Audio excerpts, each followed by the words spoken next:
au pied de la Sierra Nevada, en Californie. Bonjour tout le monde. Comment ça va en cette journée magnifique? Je voudrais rendre hommage à tous les gens qui, pendant des années, ont œuvré pour l'ouverture de ce casino. Et maintenant, j'aimerais solennellement ouvrir les portes du Red Hawk Casino. Ce jour-là, on inaugure l'un des plus gros casinos de la région. 10 000 personnes sont là pour participer à la fête. La presse est venue de toute la Californie pour couvrir l'événement. Bonjour, bonjour. Ça, c'est le Café des Deux-Rivières, ouvert 7 jours sur 7, 24 heures sur 24. Pour manger un hamburger, des crevettes ou juste une salade, c'est ici qu'il faut venir. On propose 73 tables de jeu. On a tous les jeux de cartes que proposent la plupart des casinos, comme le poker. On a aussi 2200 machines à sous. Je crois que notre prévision, c'est d'avoir 14 000 clients par jour. Excusez-moi, vous connaissez les propriétaires de ce casino? Oui, attendez, les Shingle Spring, j'arrive pas à le dire, les Shingle Spring Band of Milwaukee Indian. Le casino est à eux. Un propriétaire au nom imprononçable, les Shingle Springs Band of Milwaukee Indian. Une petite tribu indienne de 400 personnes, issue d'une dizaine de familles. Ils ont bâti le casino sur leur réserve. On a travaillé tellement dur pour en arriver là. On le mérite, ce casino. Moi, oui, je suis une membre de la tribu. C'est un grand moment dans l'histoire de notre tribu. Je voulais être ici pour partager ce moment avec les autres membres. C'est super, on est bénis des dieux. Est-ce que l'on va faire fortune? Bien sûr, on est là pour ça. Le patron du casino, le voici. Il s'appelle Nick Fonseca. C'est le chef de la tribu. Salut Nick, félicitations. Merci. Hé chef, moi j'ai déjà gagné. Ah bon, déjà? Mais t'es pas censé dépenser ton argent dans les machines à sous. C'est un des membres de ma tribu. Il a joué de l'argent au casino. Il a gagné de l'argent? Il a gagné, mais moi je peux pas jouer. Pourquoi vous n'êtes pas autorisé à jouer, vous? Si, mais je veux pas jouer. Je pense que c'est pas très éthique de jouer quand on est chef de tribu. Il se veut un patron exemplaire, dont le business va avant tout profiter au bien-être de sa tribu. Historiquement, les Indiens d'Amérique sont très pauvres et le taux de chômage est très élevé. Par exemple, à l'heure où je vous parle, la moitié de ma tribu vit en dessous du seuil de pauvreté. Aujourd'hui, ce casino va nous donner l'opportunité de devenir autonomes. Ça va apporter du business. Nous allons pouvoir donner du travail aux membres de ma tribu. Ça va être génial. Pour nous, c'est une nouvelle ère qui commence. Une fois leur emprunt remboursé, ils pourront partager les bénéfices du casino entre tous les Indiens de la tribu. Chacun espère toucher au moins 3 000 $ par mois et se met à rêver.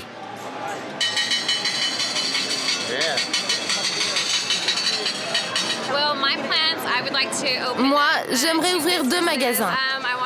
Un garage pour laver les voitures et un magasin de vêtements. Moi, je vais donner à des associations caritatives. Oui, puis j'en donnerai à mes enfants et à tous mes amis. Les casinos, c'est le nouveau rêve des Indiens d'Amérique. Mais parfois, la belle histoire peut se transformer en malédiction.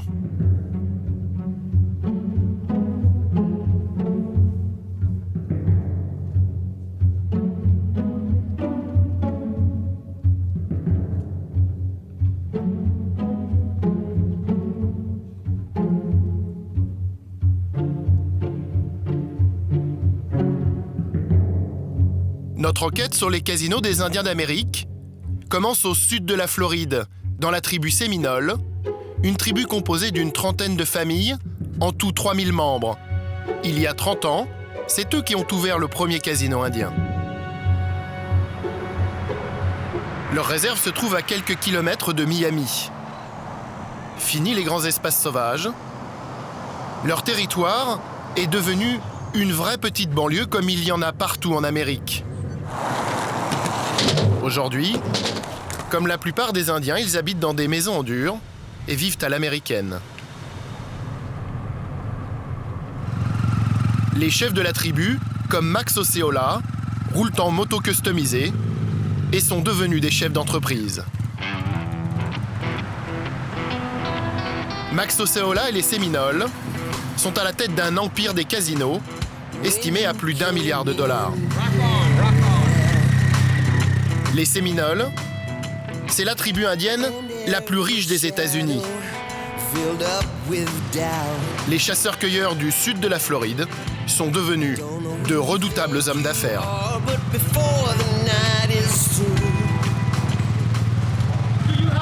Vous avez d'autres motos ? Oui, j'ai aussi une Harley Davidson. Pour le moment, elle est en révision, alors je conduis celle-là. Et vous avez des voitures aussi ? Oui, j'ai aussi des voitures. Venez, je vais vous montrer le hard rock. Come on in, let's see the Hard Rock. Well, we're here at the Hard Rock now.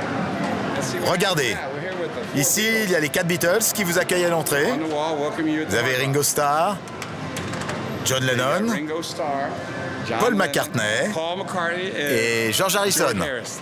Yeah, Oui. yeah. We have Ici, on a des jeux de cartes, blackjack, le blackjack cowguy, et tous and les we types de have machines all que vous of trouvez à the, Las Vegas. machine games you would see in Las Vegas. Des casinos comme celui-ci, les Séminoles en possèdent 8. Right, it looks like En ce moment, on a un événement. we're going to do a drawing. C'est un moyen d'attirer les clients. Ils peuvent gagner une Rolls-Royce et rouler comme des riches. Un business, c'est des signes de richesse à première vue, bien loin des traditions indiennes. Mais pour Max Osceola, cette aventure s'inscrit dans la continuité historique de sa tribu. Pour que vous compreniez, je vais vous montrer une peinture. Au 19e siècle, lorsque nous étions en guerre contre les Américains et qu'il a fallu signer des traités de paix, mon ancêtre Osceola, qui était un chef de guerre, il a dit aux Américains « Regardez comment je le signe, votre traité. Allez, regardez !» Il l'a signé avec un couteau. Depuis, on nous appelle la tribu invaincue, parce qu'on n'a jamais perdu la guerre. On n'a jamais signé de traité de paix. Cette histoire est très importante. Elle explique pourquoi on en est là aujourd'hui. Ces hommes se sont battus et ils ont donné leur vie. La moindre des choses, c'est de leur rendre hommage et de réussir dans le business. Pendant 2 siècles, les Indiens d'Amérique ont fait la guerre contre les colons venus d'Europe. Des chefs de tribus comme Geronimo ou Sitting Bull s'illustrent au combat mais perdent la guerre. Au 19e siècle, on les parque dans des réserves. Pendant des années, ils vivent coupés du monde moderne. La chasse et la pêche constituent leurs seules ressources. Mais il y a 30 ans, les Séminoles ont une idée. Profiter du statut particulier des réserves indiennes, garanti par la Constitution, pour y implanter des casinos interdits dans la plupart des États américains. Pour la criminalité, les réserves dépendent des lois des États-Unis.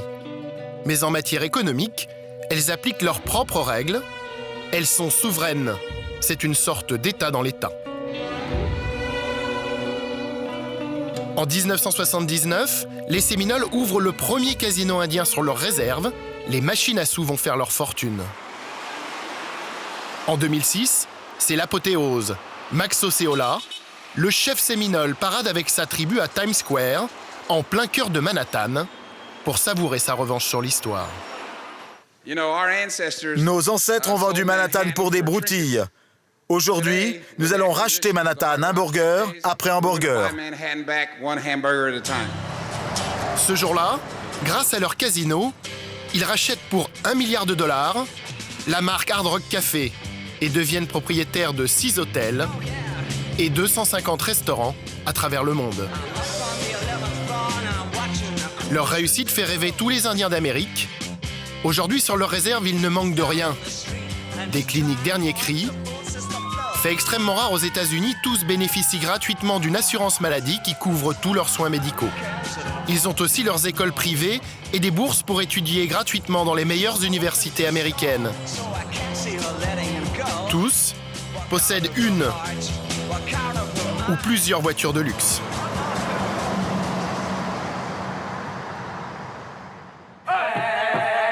Désormais, les danses traditionnelles, avec tambour et parure de plumes, sont surtout réservées aux touristes.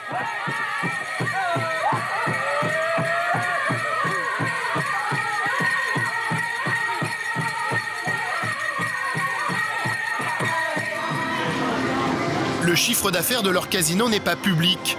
Ce que l'on sait, c'est qu'en plus des services sociaux, la tribu verse tous les mois un revenu à chaque séminole. Avant, on vivait dans des villages. Et quand le chasseur revenait avec de la viande, tout le monde en profitait. Aujourd'hui, c'est pareil, sauf qu'au lieu de ramener des cerfs, on ramène de l'argent pour toute la tribu. Et c'est combien par personne? C'est suffisant pour tout le monde afin d'assurer l'avenir. Je ne veux pas vous donner de chiffres en dollars. Ça, c'est les histoires de la tribu. Vous partagez les dividendes? Écoutez, tous les membres de la tribu touchent la même somme d'argent, du plus jeune au plus âgé. Tout cela est équitable. Officiellement, tous les revenus sont partagés équitablement entre chaque séminole. Nous avons voulu vérifier cette affirmation. Mais sortir la caméra sur leur terre sans la présence d'un chef tribal se révèle un exercice compliqué. C'est la police fédérale qui assure la sécurité sur la réserve. Hey, qu'est-ce que vous faites? Je fais un documentaire sur les Séminoles. Vous ne pouvez pas faire cela. Ici, vous êtes sur une terre privée. C'est une nation souveraine. Mais ils m'ont déjà donné une interview. Je comprends pas. Pourquoi je peux pas continuer à travailler ici? Vous savez, ils sont très discrets. Donc maintenant, plus d'interviews et plus d'images. Chez les Séminoles, on communique sur les succès du casino. Mais pas question de s'intéresser en détail aux affaires de la tribu. Pour avoir un autre discours que celui des chefs, nous avons pris rendez-vous avec Sam Tommy, un membre de la tribu qui critique la répartition des richesses. À 51 ans, comme tous les Séminoles, Sam Tommy touche chaque mois un chèque de 10 000 $ grâce aux bénéfices des casinos. Une très belle somme qui lui permet de vivre confortablement. Malgré cela, Sam Tommy est un homme en colère.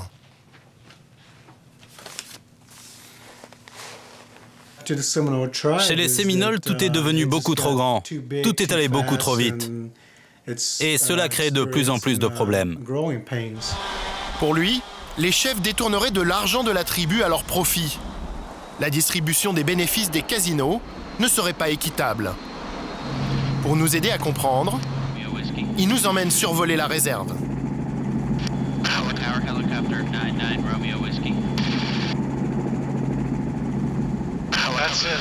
Regardez là-bas, c'est la réserve. Là, vous avez la maison de David Cypress, l'un des chefs. Comme vous pouvez le voir, c'est une très grosse maison. Je suis incapable de vous dire combien il y a de chambres, mais c'est très grand. Il y a même un espace de jeu. C'est pour ses petits-enfants. Un peu plus loin, avec le toit vert, vous avez la maison de Michel Cypress, le grand chef de la tribu Séminole. On peut voir un terrain de basket, une très jolie allée, et il y a aussi un bassin avec des fontaines.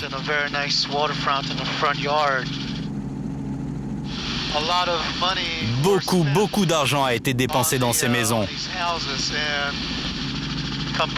Comparez ça avec les habitations des autres Séminoles. Elles sont beaucoup plus petites et plus modestes. La question, c'est d'où vient cet argent? Qui paye pour tout cela? Ces maisons luxueuses posent-elles un problème légal?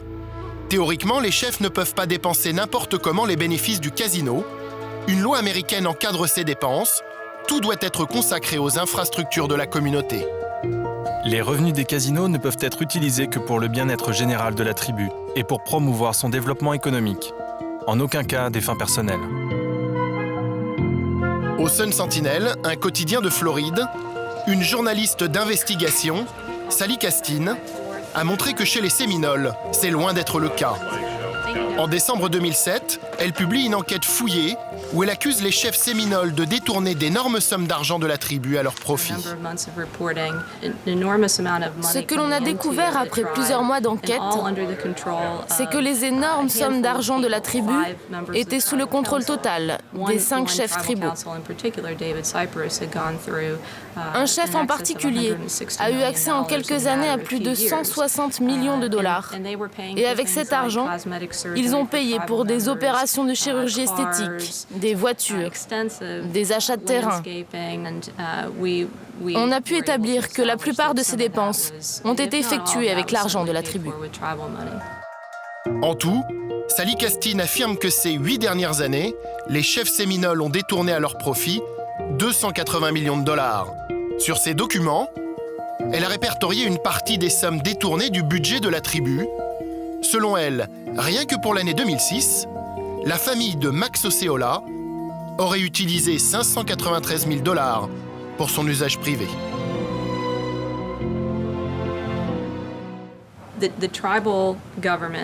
Les chefs tribaux pensent que l'argent de la tribu leur appartient et qu'ils n'ont pas à rendre de compte devant la loi. Nous avons demandé au chef Osceola ce qu'il pensait de ces accusations. Les journaux racontent souvent n'importe quoi. Ils ne disent pas la vérité. N'importe qui peut faire des allégations. Historiquement, les Indiens ont toujours été maltraités par ceux qui ne sont pas Indiens.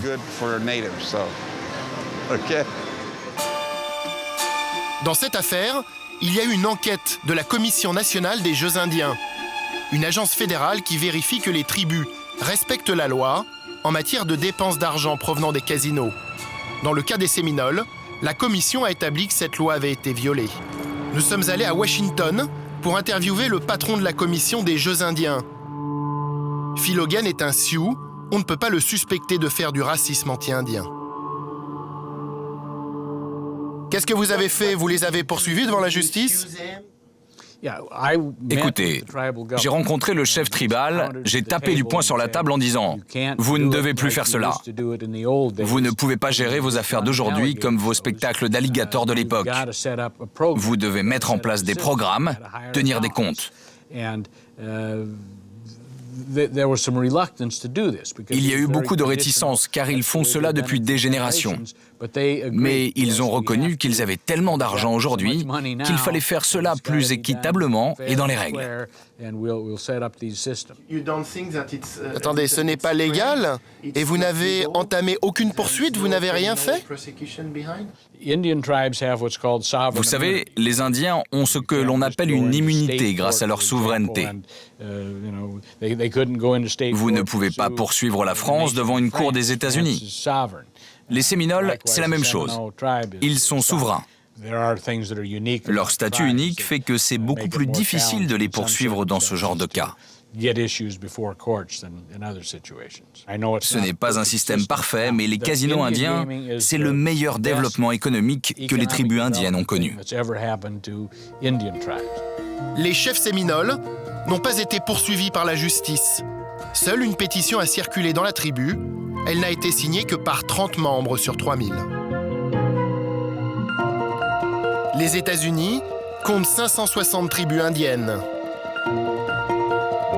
1 sur 2 possède un casino.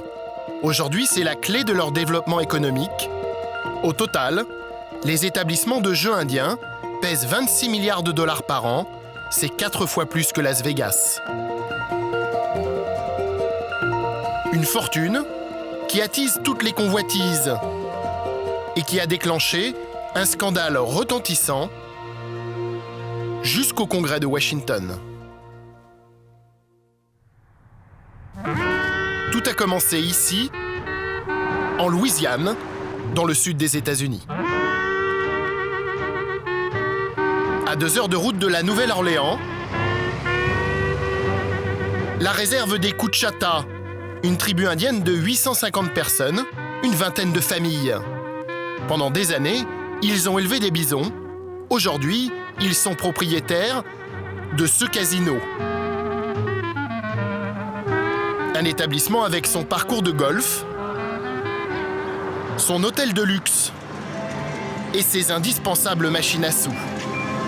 Leur clientèle vient principalement du Texas voisin.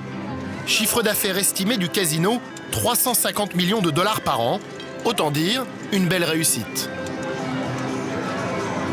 David Siquet est l'un des chefs des Coutchata. Il y a quelques années, la fortune de sa tribu a bien failli disparaître dans la plus grande escroquerie dont ont été victimes les casinos indiens.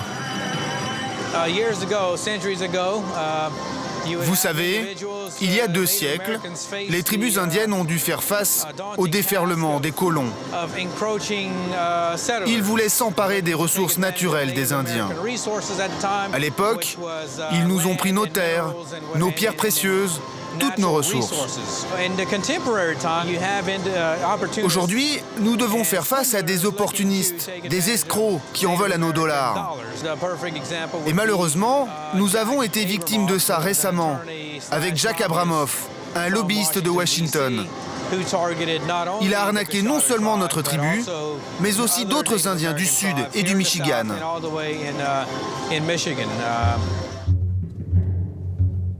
Jack Abramoff, le voici. C'est un lobbyiste de 43 ans. Avec son réseau de contacts au plus haut niveau des États-Unis, c'est l'un des hommes d'influence les plus en vue de la capitale. Il a même fait la une du Time, qu'il a surnommé « l'homme qui a acheté Washington ». En 2001, il s'est associé avec un autre lobbyiste, Michael Scanlon.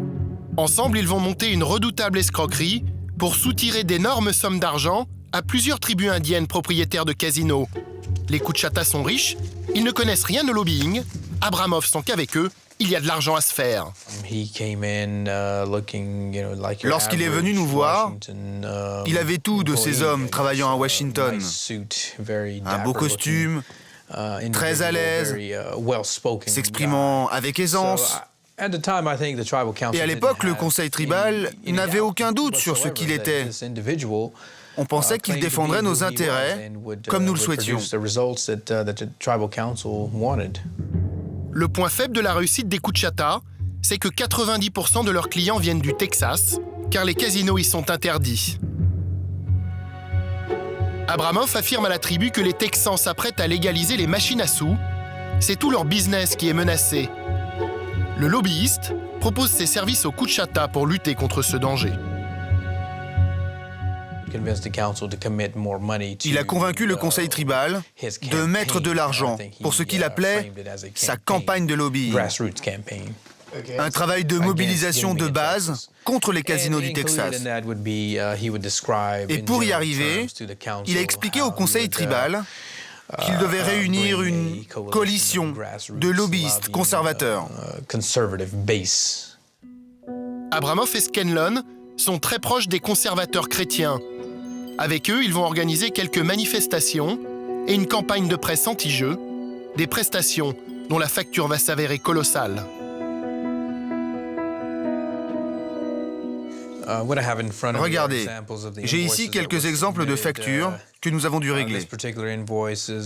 Là, vous en avez une de plus de 2 millions de dollars pour frais professionnels. Là, il y en a une autre, un peu plus d'1 million. Et celle-là, elle dépasse les 3 millions de dollars. Au final, la tribu a payé un peu plus de 32 millions de dollars à Abramoff et Scanlon. Des sommes astronomiques pour du lobbying. La tribu inexpérimentée n'y voit rien d'anormal. Mais cela attire l'attention d'une journaliste du Washington Post. Susan Schmidt décide d'enquêter. En 2004, elle gagne le prix Pulitzer en révélant dans une série d'articles qu'Abramoff a délibérément arnaqué les Coutchata et 3 autres tribus indiennes.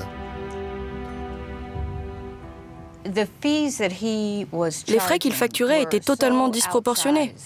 C'est l'équivalent des montants de lobbying de General Electric et des industries pharmaceutiques réunies.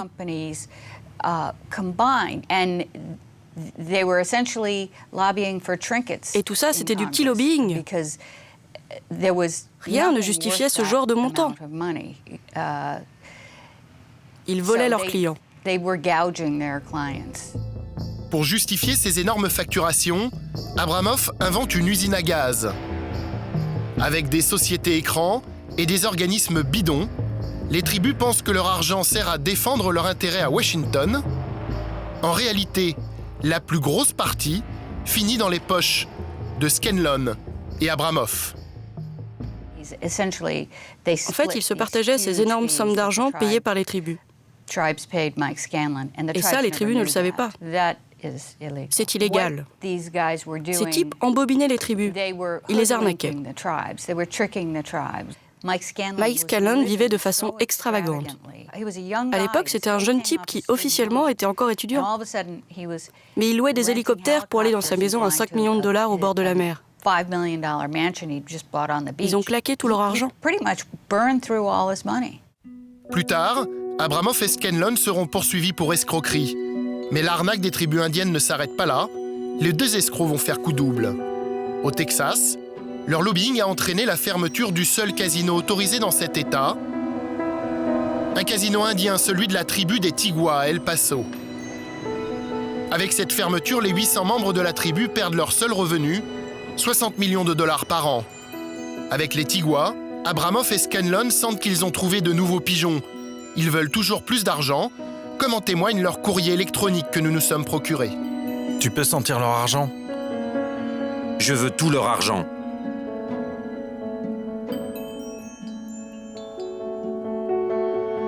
J'adore ces mecs. Ils sont complètement stupides. Je veux un rendez-vous avec ces singes. Dès le lendemain de l'interdiction du casino des Tigua, Abramoff frappe à leur porte et propose de les aider à réouvrir leur établissement. L'avocat de la tribu Tom Diamond s'en souvient encore.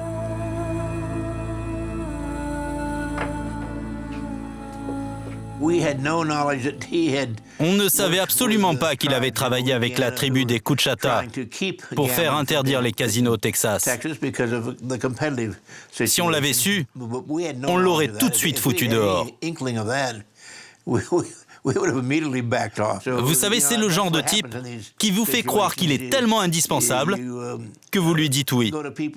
Car de toute façon, vous avez besoin de lui. Alors il vous prend dans ses filets. Abramoff fait signer aux Tigua un contrat de 4 millions de dollars. Objectif, faire réautoriser le jeu dans la ville. Comme avec les Coushatta, Abramoff surfacture ses services. Mais il est trop gourmand et va commettre un faux pas. Et il y a une chose qu'il ne nous avait pas dite. C'est ce qu'il faisait passer sous la table. Il payait des gens. Il corrompait le système. Pour faire changer la loi, Abramoff va acheter des députés du Congrès. Avec l'argent des Tigua, il les emmène en voyage de golf en Écosse, les invite à des événements sportifs et à de grands dîners dans le restaurant qu'il s'est payé à 2 pas du Capitole.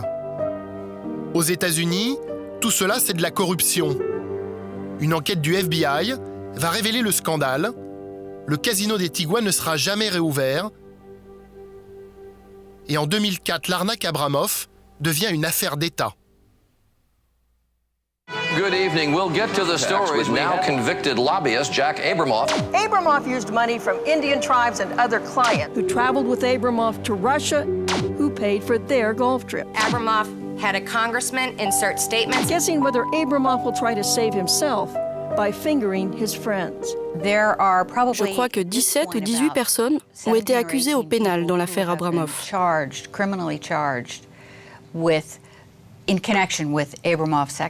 À Washington, l'affaire Abramoff a déclenché un énorme scandale. En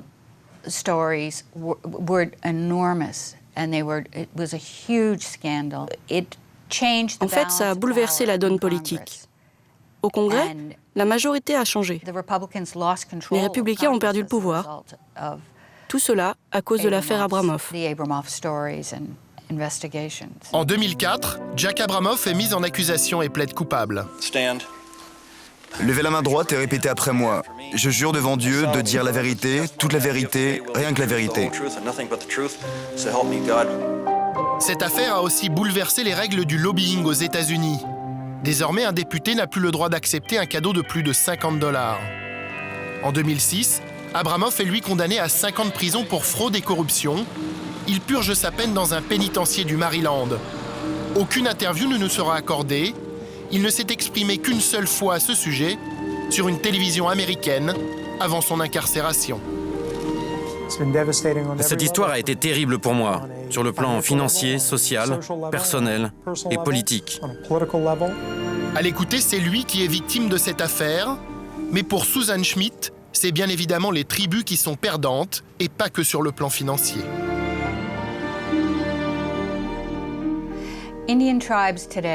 Aujourd'hui, avec cette histoire, les tribus indiennes sont considérées comme des parias au Congrès américain.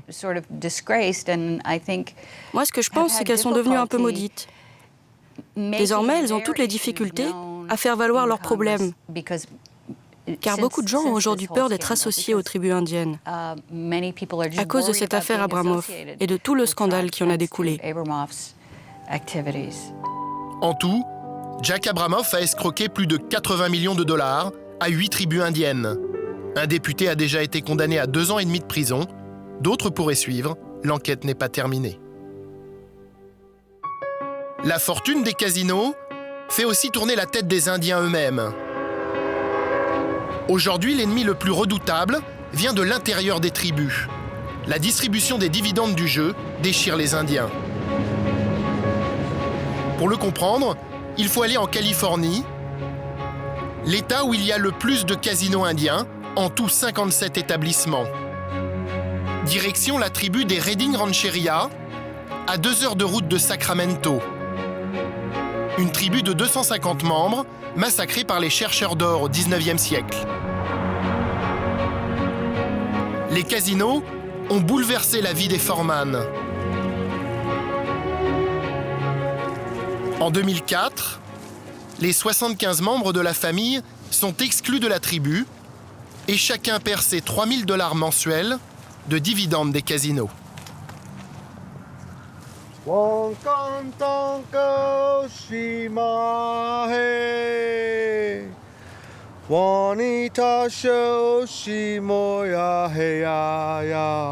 Depuis, toutes les semaines, ils viennent se recueillir sur les tombes de leurs grand-mères et arrière-grand-mères.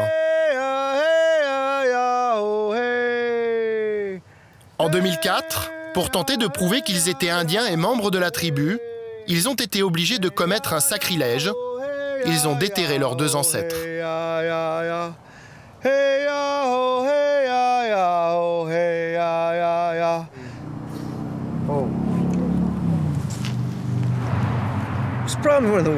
C'est probablement le jour le plus dur de ma vie.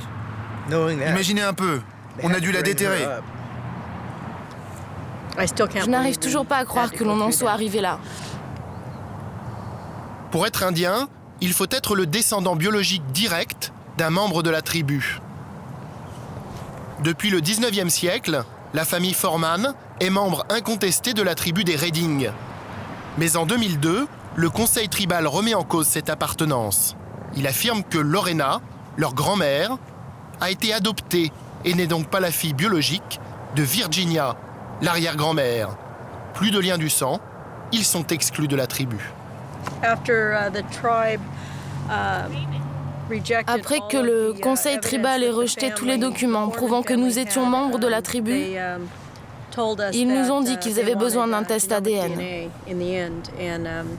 Ce qui veut dire qu'on a dû exhumer ma grand-mère et mon arrière-grand-mère. En septembre 2003, 2 laboratoires spécialisés procèdent à l'excavation des 2 cercueils.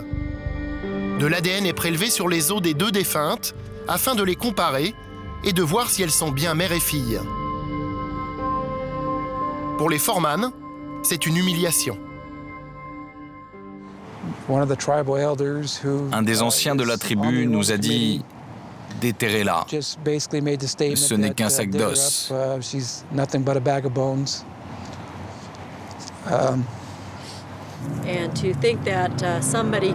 Pensez que quelqu'un peut violer votre intimité à ce point. C'est bestial. C'est inhumain. C'est contre les croyances des tribus. Dans notre tradition, Il faut respecter les morts et les laisser reposer en paix.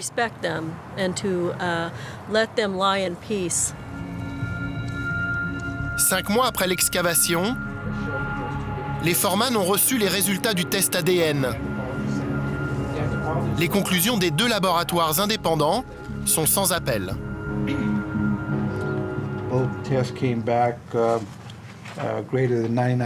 Les 2 tests concluaient qu'il y avait 99,89% de chances qu'elles soient mère et fille selon les standards scientifiques américains. Mais la tribu a rejeté ces 2 résultats. Pourquoi? C'est une bonne question. Tout ça, c'est à cause de l'argent et de la cupidité. Ils ne respectent rien ni personne. Vous savez, quand vous expulsez une grosse partie de la tribu, en l'occurrence 30% avec notre famille, c'est 30% de dividendes des casinos en plus pour ceux qui ne sont pas virés. C'est évident que l'argent est à l'origine de tout cela. Et combien vous perceviez par mois à l'époque? À l'époque, c'était 3 000 $ par mois et par personne. Et maintenant, les membres restants de la tribu touchent 5 à 6 000 $ par mois. Dorothy Theodoratus. En fait, notre tribu nous fait subir ce que le gouvernement américain nous a fait subir il y a quelques années, quand il nous éliminait. Cette tribu fait exactement la même chose. Ils nous éliminent. Ils n'ont pas le droit. Ce n'est pas juste. Hier, on devait lutter contre le gouvernement fédéral des États-Unis.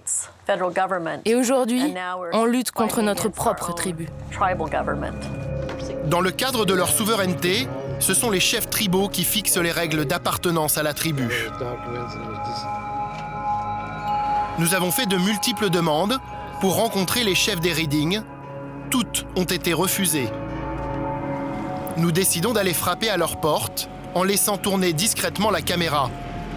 Nous souhaitons savoir pourquoi les résultats ADN des Foreman ont été rejetés. Le frère de la chef a son explication. Quand ils ont fait le test ADN, ils n'ont pas utilisé la bonne méthode scientifique. En plus, ils ont envoyé directement les résultats du laboratoire chez eux. Ils auraient dû les faire parvenir d'abord à la tribu. Le processus n'a pas été respecté. Le test ADN n'était pas bon. Allez, ta gueule. Tu dégages maintenant. Visiblement, nos questions dérangent. Un peu plus loin, nous tombons sur un autre membre de la tribu, un peu plus loquace. Moi, je faisais partie des gens qui voulaient que les Foreman ne soient pas expulsés, parce qu'ils ont toujours été considérés comme membres de la tribu. Mais il y a beaucoup de jeunes, et eux l'ont certainement fait pour l'argent. Vous êtes membre de la tribu? Oui. Donc maintenant, vous touchez plus d'argent puisqu'il y a moins de membres. Oui, c'est vrai, nous avons plus d'argent. Il y a toujours la même somme à partager. Alors, comme nous sommes moins nombreux, nous avons une plus grosse part du gâteau. Vous pourriez nous le dire en interview, cela? Non. Pourquoi? On ne s'oppose pas au conseil tribal. Ça ne se fait pas de parler contre sa tribu. Les expulsions, c'est le nouveau mal des Indiens d'Amérique. Aujourd'hui, ils sont près de 3000 à avoir été bannis de leur tribu. Être expulsé, cela veut dire tout perdre, assurance maladie, bourse d'études, dividendes des casinos, mais c'est surtout perdre son identité, un déracinement insupportable pour beaucoup d'Indiens. Toujours dans le nord de la Californie, à 2 heures de route des Reading, la tribu des Robinson Rancheria, 300 membres, et son inévitable casino. Ici, l'histoire s'écrit au présent. Plus de 70 personnes sont sur le point de se faire bannir par leur conseil tribal. Marion Quitiquit fait partie des Robinson Rancheria depuis toujours, comme le prouve sa carte de membre de la tribu. Mais il y a quelques semaines, le conseil tribal lui envoie cette lettre. Ça, c'est une lettre du conseil tribal concernant le processus de bannissement.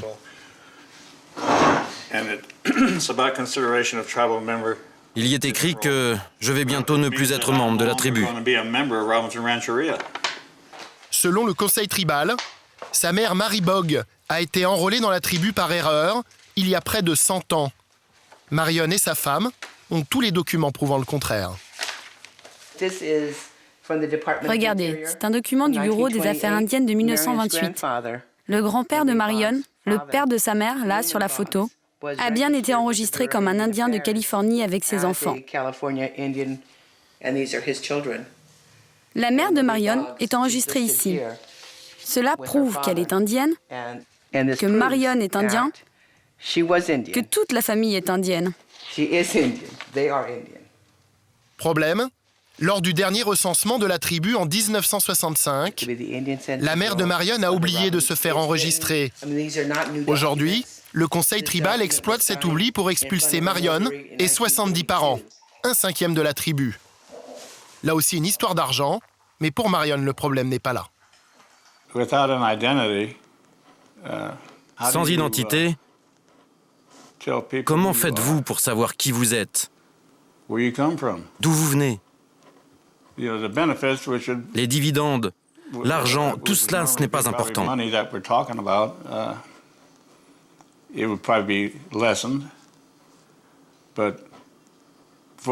Mais pour les anciens qui ont vécu toutes ces années ici, et à qui soudainement on enlève leur passé, c'est vraiment traumatisant.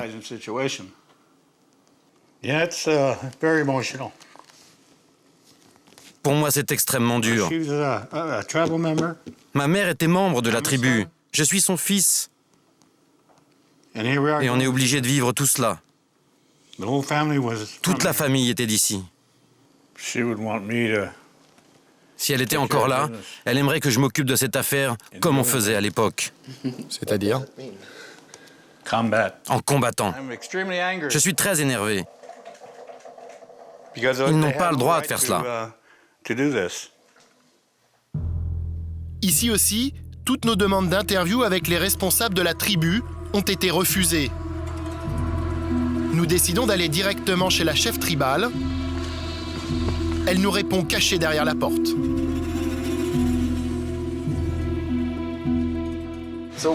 Pourquoi avez-vous expulsé des membres de la tribu? Pourquoi vous me posez cette question? Ça ne vous regarde pas. Pourquoi? Parce que je m'intéresse juste à cette histoire. Écoutez, il y a plusieurs tribus qui ont déjà fait ça. C'est un problème interne, ça ne regarde personne d'autre. Vous pourriez ouvrir la porte, s'il vous plaît? Non, je ne peux pas et je ne le ferai pas. Si vous ne partez pas maintenant, je vous fais arrêter pour violation de propriété privée. Si vous filmez sans notre permission, on appellera nos avocats et la police locale. Si on veut, on peut vous confisquer votre matériel. Mais les gens disent que vous êtes... Je me fous de ce que les gens disent. Ok, chérie, appelle la police. Appelle-la maintenant. Face à leur tribu, les expulsés n'ont aucun recours juridique. Tout ce qu'il leur reste, c'est d'investir la rue pour se faire entendre du reste de l'Amérique. À Temecula, dans le sud de la Californie, une 50aine d'Indiens expulsés de 6 tribus de la région sont venus manifester leur colère. Qu'est-ce que c'est? C'est de la sauge. C'est avec ça qu'on prie. Merci, Créateur, pour nous avoir tous réunis ici. Je prie pour que nos voix résonnent jusqu'à Washington. Je sais que la victoire est proche pour tous ceux d'entre nous qui ont été victimes et dont les droits ont été violés. Merci, Créateur. Selon la tradition indienne, les ancêtres sont honorés pour se protéger avant le combat.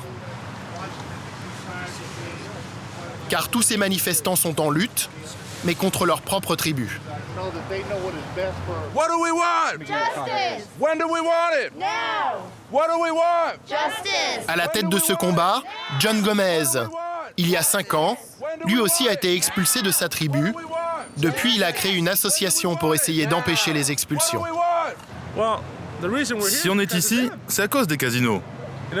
Les chefs veulent nous virer, mais nous, on n'est pas prêts d'abandonner. Pour John Gomez et les manifestants, les expulsions ne sont pas qu'un problème d'Indiens, elles concernent toute l'Amérique, car selon eux, ce sont les droits civiques qui sont bafoués.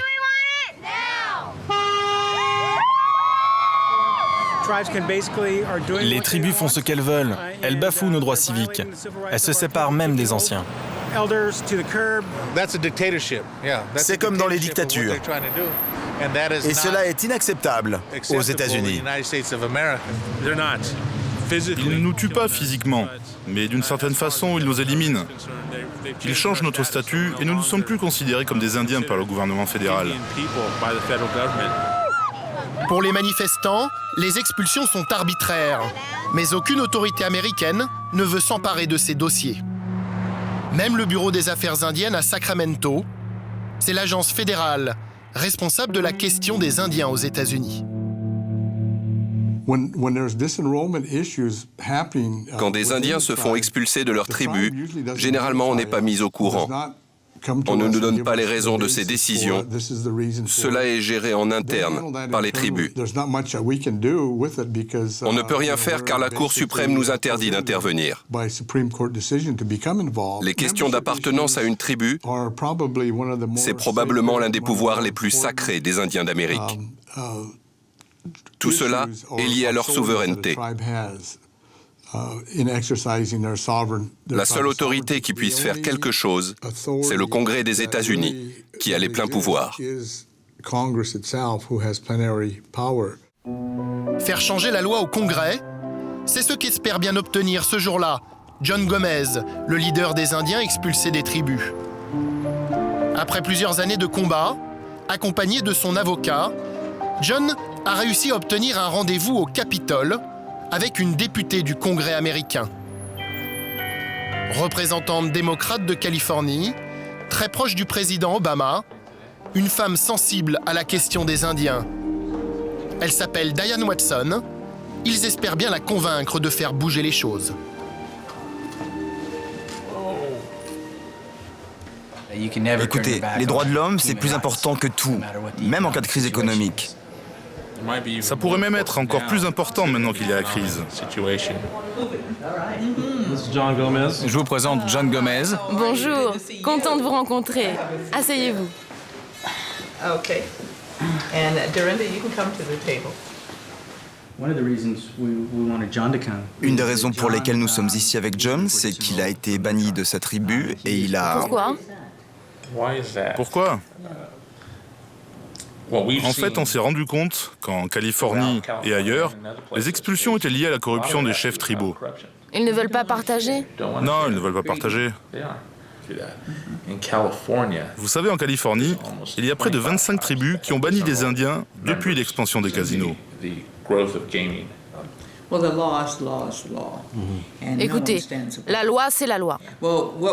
Personne ne peut y échapper.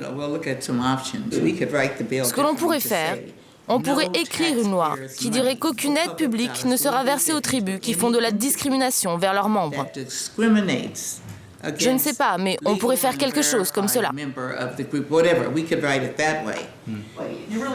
La députée est vite convaincue. Elle promet d'évoquer la question avec le ministre de la Justice. Vous savez, la cupidité, c'est une chose terrible. Les tribus qui sont propriétaires des gros casinos et qui ont fait beaucoup d'argent ne veulent pas partager avec leurs membres. Nous disons que cela ne peut pas se passer comme ça. Pas dans ce pays. Pourquoi pas dans ce pays ? Parce que les États-Unis sont censés garantir unité, justice et égalité pour tout le monde. C'est difficile de garantir cela avec la souveraineté des Indiens ? Ils se servent de la souveraineté en disant que le gouvernement des États-Unis n'a aucun droit pour déterminer qui est membre ou non d'une tribu. Mais nous, on dit que ce n'est pas une histoire de souveraineté. Vous ne pouvez pas ignorer la Constitution. Vous savez, Barack Obama s'est engagé à combattre les injustices dans ce pays, à en discuter, à y réfléchir. C'est le bon moment pour agir. Merci. Désormais, la balle est clairement dans le camp des députés et du président Obama.